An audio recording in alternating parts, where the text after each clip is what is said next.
Welcome. An honor, to basically share with you my insights, but also practices that we have, from a global perspective on the economical developments and how that has an influence, basically, on the payment morale, across the world, but also specifically in Europe. As Atradius, we are there to help our customers to trade and to support them, of course, in their risk management. And for us as a company, of course, it's key then also to monitor the global economical environment, but also the trade environment, and see what is happening and share, basically our insights on that with our customers.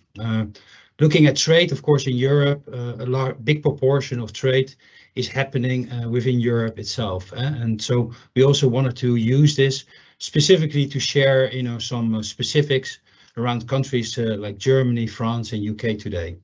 And last but not least, we try to give the presentation in 25 minutes. There's the opportunity to ask for questions and answer. There is a button basically available where you can raise any questions, and we try to address them at the end of this presentation. So if you go to the next page, a little bit about myself. I joined basically in 2006 with Atradius.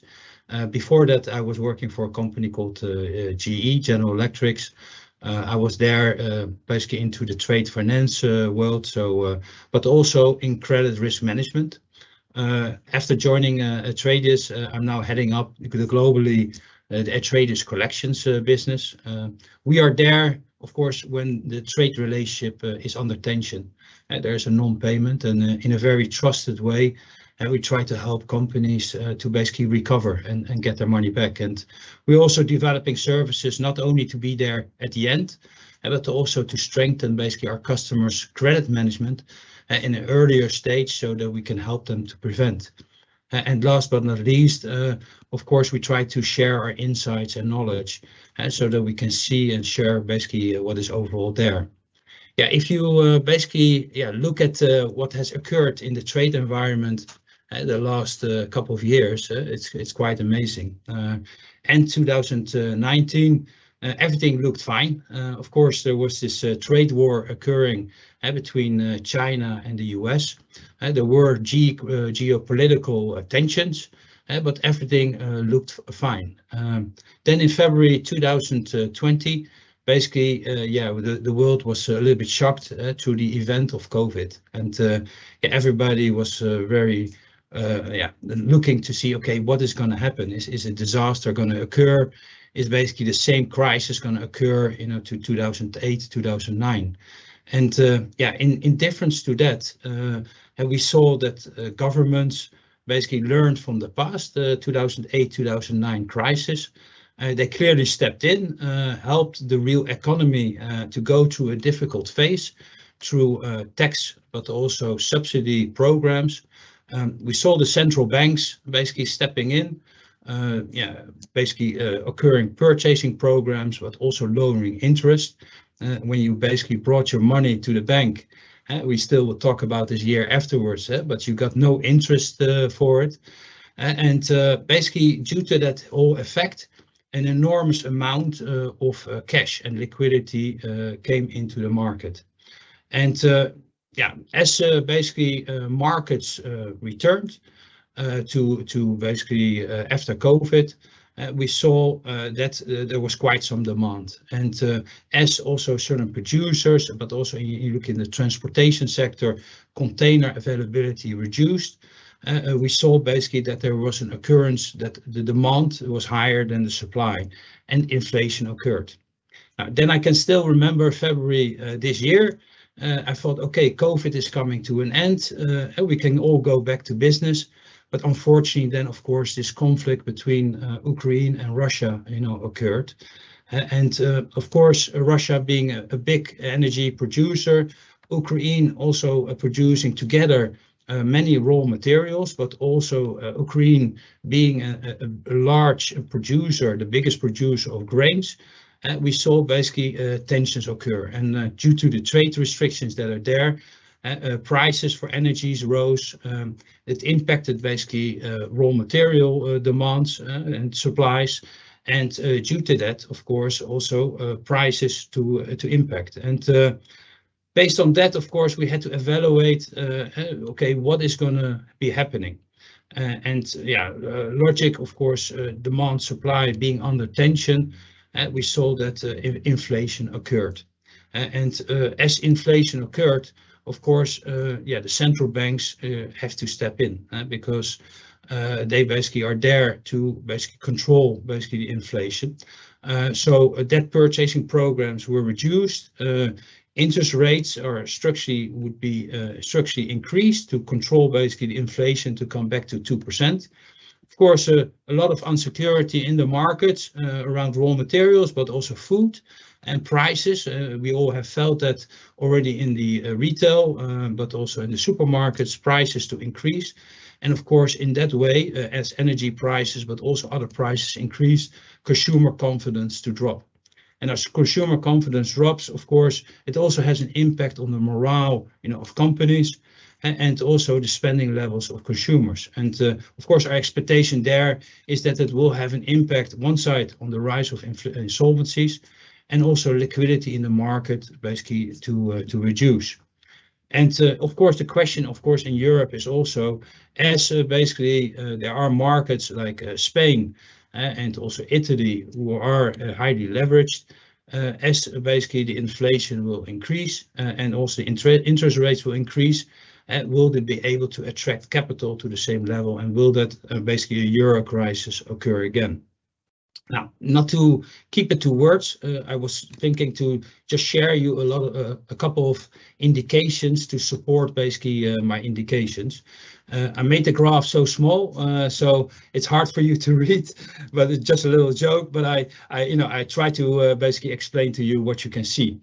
On the left side, you can see the oil price development and how that basically skyrocketed upwards. Same for the gas prices. You saw that gas prices nearly tripled, into price levels, which was, of course, something that I just already stressed before. We also saw food prices increasing. And as also, for example, conductors or semiconductors and also chips became less available, we also saw the prices for equipment increasing. So, for example, you look at the prices, of cars, new cars, as there was not enough supply, the increase was there, on the price of new cars, but also secondary cars. You also saw the restriction in containers and transportation costs to significantly increase. But in difference too, although the prices increased, we also saw that unemployment basically kept decreasing. For example, in the US, there was for each person there's a double jobs. What is of course then the effect? The effect is for prices to increase. We saw that first in the US and later in Europe. Europe mainly in the beginning due to the gas prices. And the energy prices, but that basically continued to develop further into the other areas of inflation to the real economy. The US went higher further, but later on followed by Europe. And of course, what we then saw that the central bank of the US had to step in, reduce the debt purchasing programs, and increase basically structurally the interest rates. The European Bank, stepped in later. But there also the same pattern happened because they also had to evaluate, was this really only due to the energy prices, or was this also due to basically the structural inflation increasing, taking into account that there is of course a risk, in Europe, depending on the situation with countries like, for example, Spain and Italy, like I mentioned, who will not be, so good in basically translating the higher interest rates for the governments themselves. Okay, what are the consequences? Like I was mentioning, the word plummeting is basically highlighted. That means it went very low. Consumer confidence across different markets basically dropped. As an effect, also industrial confidence dropped. And of course, as wages or there were too many jobs available, we have seen mainly in the US, basically wages to increase, but we also expect that to happen in Europe. but Europe is a little bit later because we have collective labor agreements. So you will see that happening in 2023. Now, as we are there, as Atradius to enable trade, of course, we monitor that. And also on the global trade side, we saw a drop basically to an expectation of 1% growth, for basically 2023. And the main impact there, of course, on the US and Europe. We still see markets like Asia, Middle East, Africa, South America still to grow. So there is basically still that opportunities, but there is a strong concentration of that impact in Europe as also in the US. And of course, what does that mean from an economical point of view? From a prediction point of view, we see basically that Europe as also US, from an expectation point of view, GDP is going to have a recession year, next year. Still, Latin America and Asia are okay, growing, but also Latin America will have a minimum growth. And those expectations, we monitor that every quarter, are being adjusted down each quarter. So that is not a good sign. And of course, during COVID, we saw basically that the non-payment levels as also insolvency levels were very low. We see now in 2022, as a consequence of that most markets are displaying increases in insolvency expectations, but that will further increase during 2023. Now, we all have seen yesterday that there were some impacts, around Poland and maybe acceleration of the basically the war and the conflict. What will be the consequences there? And of course, our expectation is that will have a big impact, in the development, of the GDP, and it will have a negative impact and a potential stagflation type of scenario for 2023 and 2024. Now, what is the reality? I'm just showing on this graph, the top graph, how NNP, so these are non-payments that we get recorded as Atradius, how they have been developing. Now, and what I just was saying, 2019, everything looked fine. It was on a quite high level. But after COVID, we saw it, of course, increasing. But then to our surprise, as in basically the liquidity basically increased into the market, we saw a significant drop, actually from 100% total NNPs to 40% NNPs, in the market, to drop to that sort of level. Now, since basically June 2021, we see a gradual increase, again, of the non-payments. And they are basically this quarter normalizing to the level, of 2019. And of course, our expectation is that they will further increase, during 2023. Now, the left bottom graph is what we get as collections. We service basically insured customers, but also non-insured customers. And there we also see that basically the influx of our business, the business intake that we are getting, is basically now normalizing to the 2019 level. And I can just tell you that this month we're actually, actually going above. We're going to 120 million, sort of inflow. So we're just before the storm. Good thing is there's enough liquidity. Our success to recover is higher, still, than 2019 because the amount of liquidity, but that will start deteriorating in the different markets as we are talking. Now, going into some of the specific markets, first starting with Germany. Germany, of course, being the powerhouse of Europe, I would say a big producer, but also a big exporter, impacted, of course, from a raw material perspective, but also chips. Quite some tension to develop there, but also export-wise, depending, of course, on other markets. We do see basically inflation levels there also around 7 to 10%. And the expectation for Germany is that it will have an economical decline of -1%, for 2023. Now, insolvency levels were relatively low, but they are increasing in 2022, and they will continue to accelerate in insolvency acceleration in 2023. Now, what we see from a collection perspective is that our business intake has been growing with 66%, and we are very well, still to recover. We can recover, and we get involved after 180 days. We recover excluding any insolvencies or basically withdrawals, 46%, into the German market. And so that is still quite good, in that development. If you go to the next page, you see basically the market France. Of course, France, quite a domestic market, very consumer driven. But also less impacted by the energy crisis. France is basically a big producer and has also nuclear plants, so it's not less dependent on others, to look at the development. So we actually see that France is less impacted. Also inflation-wise, we see inflation levels from 5 to 6%. Economical wise, the expectation is that there will be a decline, but still positive GDP development in basically 2023. Insolvency levels were relatively low also here, but are on the rise this year, but will not accelerate. So that is actually a good sign, from a France perspective. If you look, are you exporting to France, that the environment is quite good.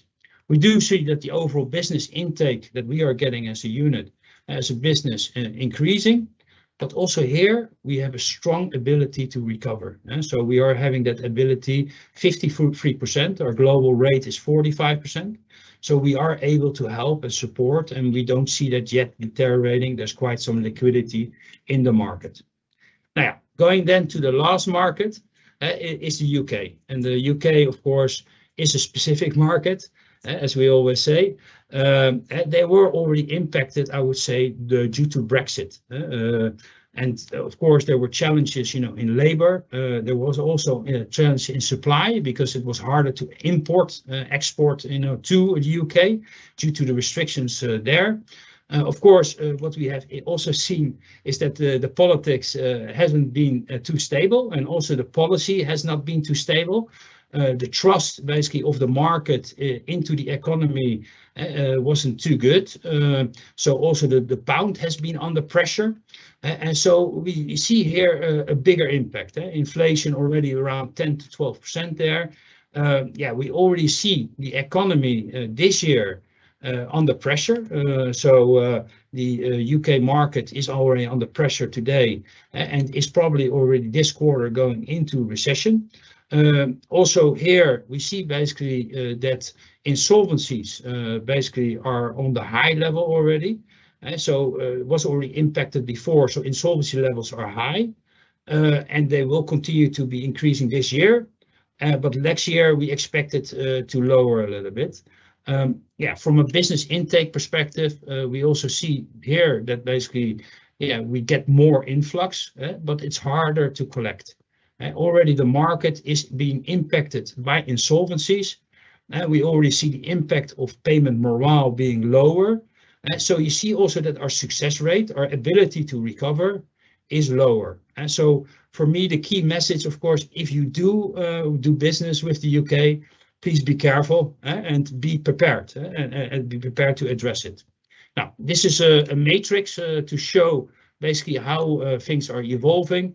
And what you see is that, like I was mentioned, that the UK already is, in an environment with a high insolvency level and is deteriorating and will remain there in 2023.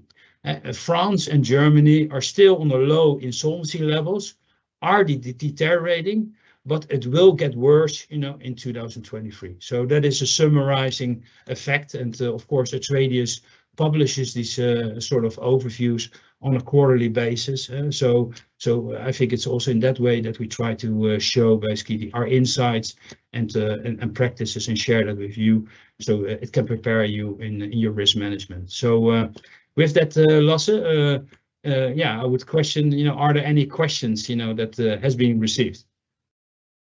Yes, thank you very much, Raymond, for that presentation. We have received one question. I would just like to inform everyone joining that you're very welcome to ask questions in the Q&A for further questions. The first question we've got, Raymond, is from Michael. He's asking, any countries you expect to be high risk for doing business with in 2023? Like I mentioned, of course, UK, but I also expect Spain and Italy to have a further deterioration. Both markets, also Spain and Italy, are also markets where there's a high leverage due to, I would say, the COVID period, but also For example, now in Spain, many companies need to start repaying the taxes, and also borrowings, back to the governments. The governments is also going to be under stress in those markets. And what you will see is, of course, due to that fact, that you will see insolvencies occur, because as companies are highly leveraged, they will also start feeling. Both are highly consumer markets.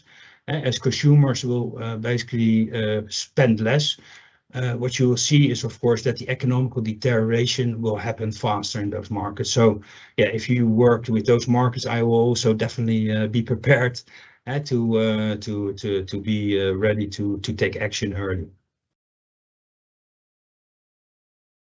Yes, then I see we have some different questions. For instance, if we're getting the graphs afterwards, yes, we will send out graphs in a summary after the webinar. Then I have another question from Bo, who's asking, do you see any specific industries in the markets? You mentioned UK, Germany, France. So are there any specific industries you would be looking at in these markets that you've been mentioning? Yeah, what you see is, of course, there's I would say industries that are highly dependent on those raw materials that are, of course, coming out of Ukraine and Russia, or high energy using sectors. We already see that now in this moment, that they are not able on a profitable way without making significant increases in their prices to actually deliver. So we see manufacturing plants actually being seized or closed. But we also expect those sectors that are high energy or high processing industries to be impacted. The second area, of course, where you can have impact, for example, is also like transportation, also logical because they use energy in a very intense way.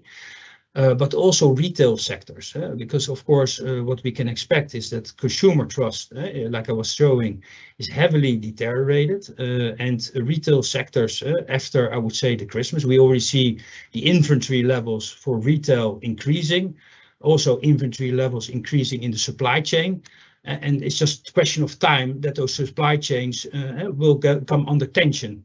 So retail definitely will see deterioration.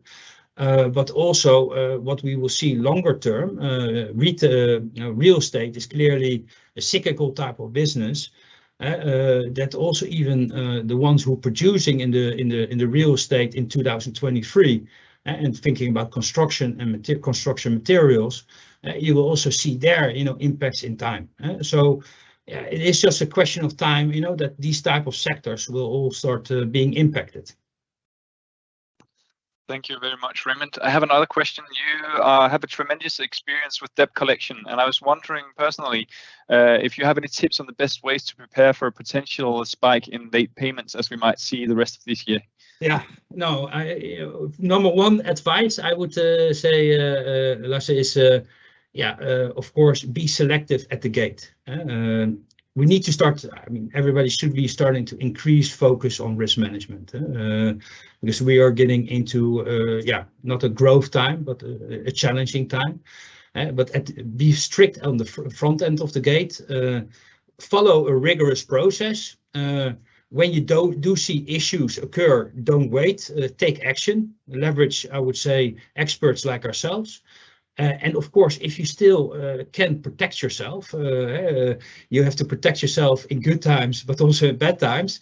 I would definitely try to find ways to protect myself on this moment from an insurance perspective. Of course, if that is still feasible, I would definitely try that because, we're just waiting, that the storm is going to happen. So be smart in that way and spend, I would say, the resource on it. As you were mentioning earlier, we are sort of in strange times, economically speaking. We've gone through some major changes with COVID and now a war in Europe. Do you think or do you see any permanent changes or new trends when it comes to payment behavior that are different now than you've seen before? Yes. What we've seen, and like I was mentioning this month, we see already that we are going above the 2019 levels. Of course, economics, is cyclical, and I think what you have seen during COVID, that it was an environment that was not natural. There was so much cash being put into the markets, and that created tension. So my expectation clearly is that during Q1 next year, you will see basically a strong spike happening. And that will probably continue to happen during 2023, and only in Q4, 2023, we will see a drop happening. So yes, we will see a strong deterioration in payment behavior during this period, and then probably during 2024, you will see a slow decline, happening, and it will also have an impact, basically on the insolvency levels, like I was highlighting before. Thank you, Raymond. We've been looking at the specific markets, but I was wondering, what is the picture like when you look at it on a more regional scale? If you look at Europe versus the Americas and Asia, for instance, how is the environment different here from continent to continent? Yeah. Now, the difficulty we have, of course, compared to the US, and everybody has seen the announcements already of US tech companies taking action. They're already reducing their capacity, being more flexible and agile, in the way that they act and react. Of course, what we see in Asia environment is still okay. I mean, Asia is clearly still trading and still environment, but they will start feeling the impact, I would say, of Europe and US. Yeah, I would expect Europe to be less flexible. Of course, we are a conglomerate, of different economies that need to work together. We have a political scale, that always has certain tensions. Of course, different economies in different environments. Of course, also our labor markets are not that flexible. So I really see that the inflation, stagflation type of environments will remain longer, and it will be longer to adjust. So I think for Europe, definitely there will be a period of 2 to 3 years to come back basically where we are. That is unfortunate, but that will be the reality, I would expect. Thank you, Raymond. We just received 2 questions from an anonymous source, but it says, first of all, could you please comment on the Baltic states and countries on the risk side? Are there any risks in the Baltics? Good question, but I must say I'm not an expert, to be honest, in the Baltics. I would have to ask my regional leader, Katja, to comment on that one. But I think definitely Atradius can give insights. Of course, we have our risk management experts, looking at those markets on a continuous basis. So I'm convinced we will be able to address that question afterwards. So I don't want to share my views if I don't have the view. Sorry. That is perfectly all right, Raymond. And we also have the risk underwriting for Baltic states in Denmark. So we might be able to get a little quote that we can send out afterwards in the email that we will send out to everyone. There's one last question as well. It says, in which business field risk for insolvencies became obviously higher? So are there any business fields where the risk has become obviously higher? Yeah, the obvious area where you do see that you already see the first impacts occurring is in the high energy type of use, but there we also see seizures. So companies basically stopping their activities. So that might be also on a national basis. But last but not least, where we do see already impacts, like in markets like the UK happening, is in retail. Of course, that is clearly a segment which is, of course, always having the first impacts related to basically consumer trust. And that has an impact. And of course, that will further deteriorate and be highly impact after the Christmas break. Because then, of course, the real tensions will come to the surface. Thank you, Raymond. I think we might have actually time for one last question. We've got another one that says, how do you see the combined impact of raising interest rates, especially on Nordic markets, on mortgage credit, as well as in small loans on the retail sector with new payment possibilities as buy now, pay later, BNPL? Yeah, what you will see, of course, and that's also an expectation, is that you see that interest rates are already increasing. You already have the basically the factor of inflation. and that will also put more basically challenges, I would say, of company, because expectations for basically investments, but also returns are changing.